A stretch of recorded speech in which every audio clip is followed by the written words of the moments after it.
जय लक्ष्मी माता. श्री नवनाथ कथासार अध्याय 39. कथा पहिली. चरपटींचा स्वर्गातील पराक्रम.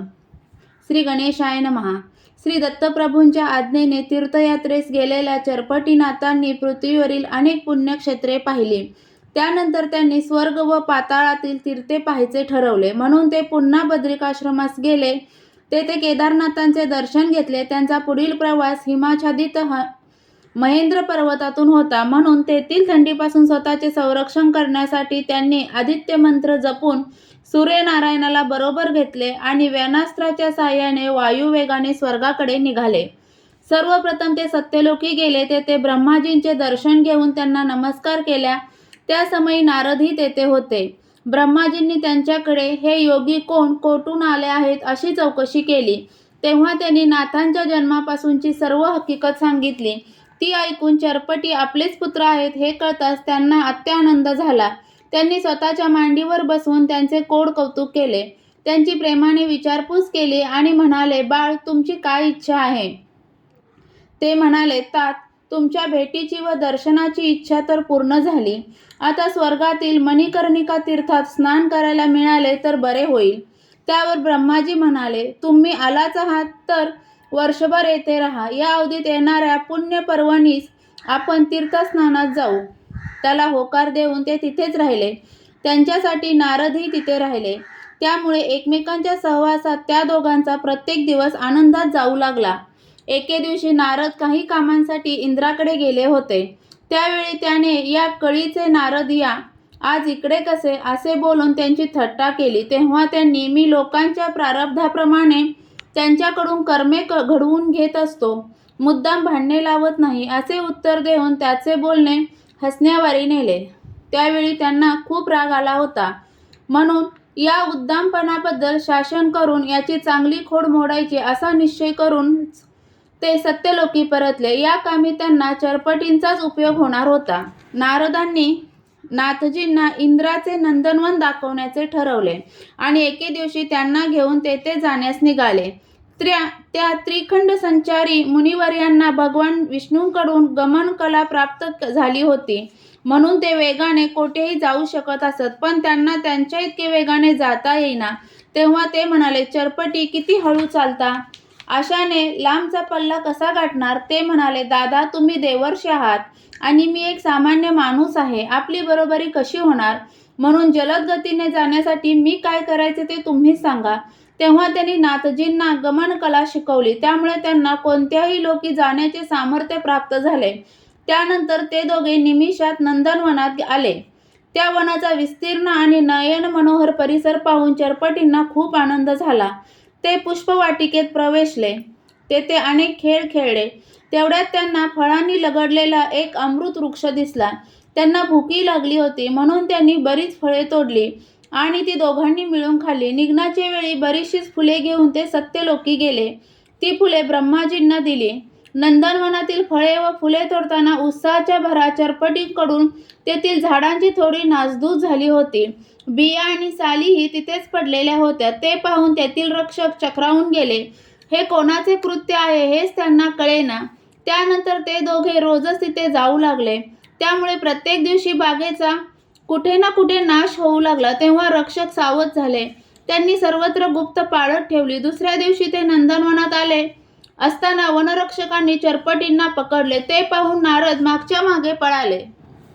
रक्षकांनी नाथजींना मारले. त्यामुळे ते भयंकर संतापले. त्यांनी कसलीही दयामाया न दाखवता वाताकर्षणाचा प्रयोग केला. त्यामुळे श्वासोच्छवास बंद पडून त्या सर्वांचे प्राण कंठाशी आले. त्यांची मरणोन्मुख अवस्था पाहून अन्य रक्षकांचे धाबे दणाणले. ते धावत धावत इंद्राकडे गेले व म्हणाले, स्वामी, गेल्या काही दिवसापासून एक तेजस्वी जती नंदनवनाची नासधूस करत होते. आज आमच्यापैकी काही रक्षकांनी त्यांना पकडले तर त्यांनी त्या सर्वांनाच ठार केले. त्यांच्यापुढे आमचे काही चालले नाही. म्हणून आम्ही तुमच्याकडे आलो आहोत. ते ऐकून तो संतापला. त्याने देवगणांना बोलावून घेतले व म्हणाला, तुम्ही नंदनवनाची नासाडी करणाऱ्या त्या दुष्ट जतीला कठोर शासन करून येथे घेऊन या. त्याच्या आज्ञेने त्याचे प्रचंड सैन्य नाथजींवर चाल करून गेले. पण त्यांनी वाताकर्षणाचा प्रयोग करून त्यांच्यावरही प्रेतकळा आणली. ते सर्व खाली पडून तडफडू लागले. घटनास्थळीचा समाचार हेरांनी इंद्राला सांगितला. ते म्हणाले, स्वामी, नंदनवनात भयंकर प्रकार घडला आहे. सर्व महावीर निचेष्ट पडले आहेत. ते जती लहान दिसत असले तरी कृतांतलाही धडकी भरवतील असे आहे. तुम्ही तेथे गेलात तर तुमच्यावरही संकट येऊ शकते. निशस्त्र असूनही त्यांनी सर्वांचा पाडाव केला. यावरून ते किती सामर्थ्यवान असतील याची कल्पना करा. त्यांच्यावर चालून जाण्याची घाई करू नका. त्यासाठी शक्य असल्यास शिवजींचे सहाय्य मिळाले तर पहा. ते ऐकून तो दचकला. त्याच्या मनात आपण स्वतः नंदनवनात जावे असा विचार होता, पण त्याने तो बेत बदलला. ऐरावतावर बसून तो त्वरेने कैलासाला गेला. तेथे भगवान शंकरांना अमरपुरीतील दुःखद वर्तमान सांगितले. त्यांनी सांगितले, देवराज, तुझ्याशी शत्रुत्व करणारे ते जती कोण आहेत?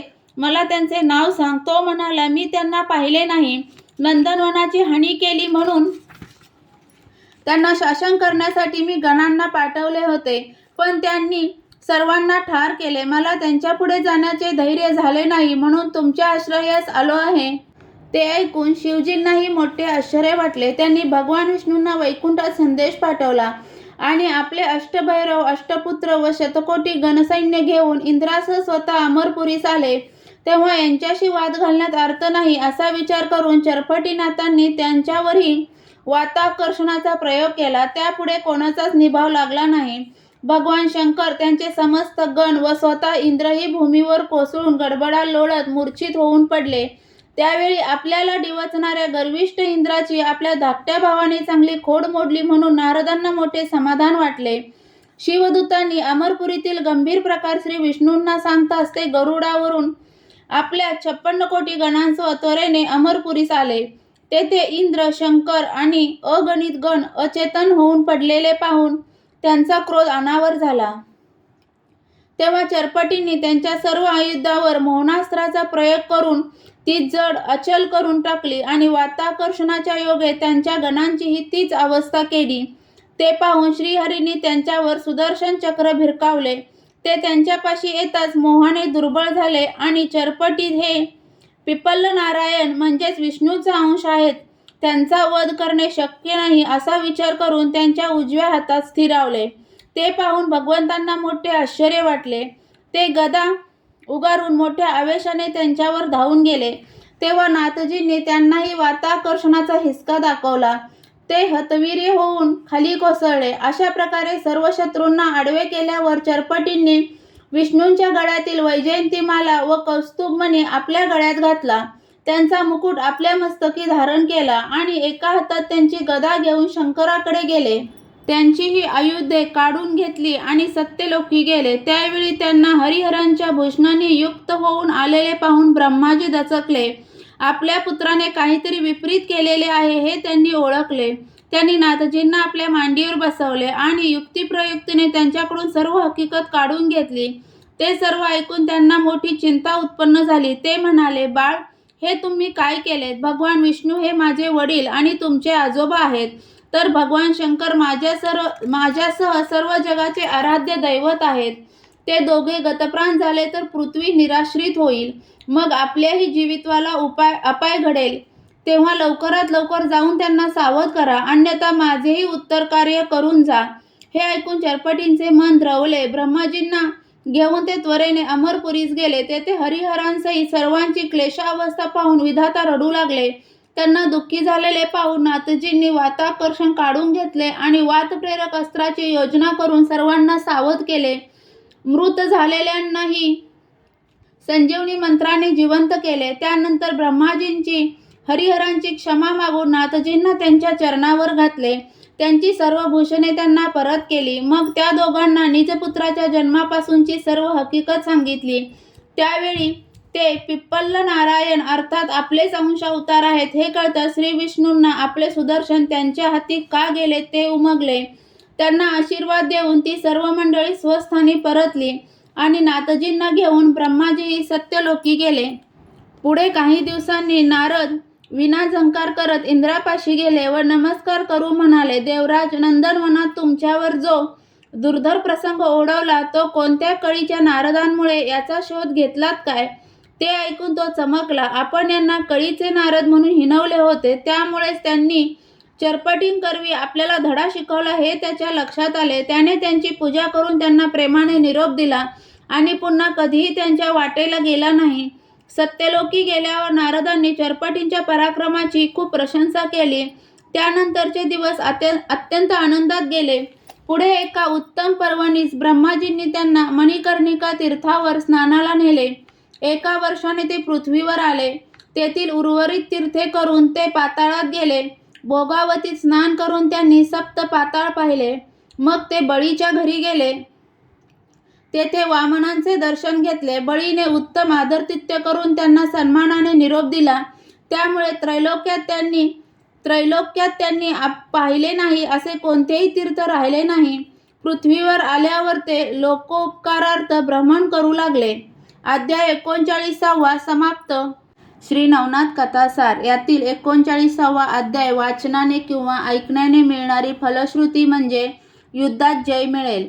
म्हणजेच तुम्ही मनापासून ज्या कामासाठी प्रयत्न करत असाल त्यात तुम्हाला जय मिळेल. श्री नवनाथ कथासार यातील अध्याय तुम्हाला ऐकायला आवडत असतील तर चॅनलला सबस्क्राईब करा, व्हिडिओला लाईक आणि शेअर करा.